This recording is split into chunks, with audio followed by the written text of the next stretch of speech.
Hello everybody, thank you for joining me.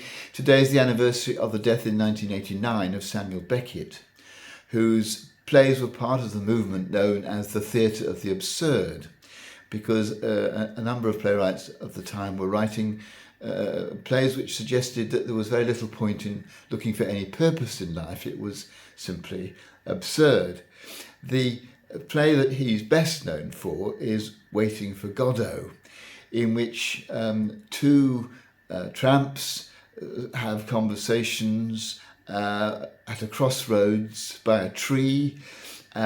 Basically, we discover gradually that they are simply waiting for Godot, and very little actually happens in the play.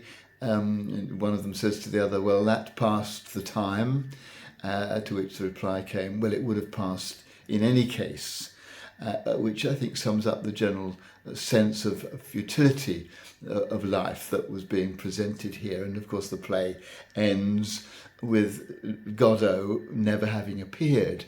Of course, it's very tempting to, particularly because of the word used, to think of Godot, that Beckett is suggesting that this is God, but he denies that. He says that we shouldn't be reading anything into that name. It's not intended to represent God or anything else. What I think he's talking about is the process of waiting, and suggesting that waiting on its own is rather an absurd activity.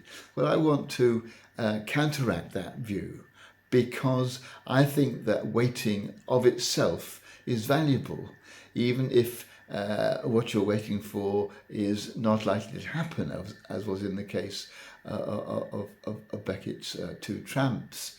The idea of waiting very much part of Advent, part of what Christians do as they wait for Christmas, wait for the arrival of Christ. And so, of course, for Christians there is a hope. And I think that's the thing about waiting. Robert Louis Stevenson said that it was better to travel hopefully than to arrive. And the Taoist statement is that the journey is the reward. And I think there's a lot of value in waiting, regardless of what you're waiting for, providing you're waiting hopefully. There is nothing more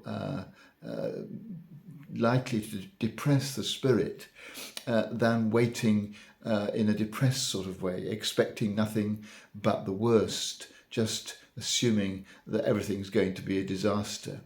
But the opposite kind of waiting, which is optimistic, which is hopeful but not hopeful for anything in particular, just a sense that life is good and life will lead somewhere positive if we allow it to. That, I think, is the message of Christmas. It's an attitude, of course, that people can have quite legitimately, whether they're Christians or not. But I think for Christians, Christmas says that waiting, hoping, just believing in the future is something which is a genuine possibility, because the coming of Christ to the world does indicate that God is moving among us, that God is in charge, and that there are ways forward that will lead us creatively and positively into a good future. And so having an expectant, open, waiting sort of attitude to life, just believing that the best will happen and going on hoping that, I think is something that counteracts what Beckett was trying to suggest about waiting, but I think something which Christmas offers as a valid way of living.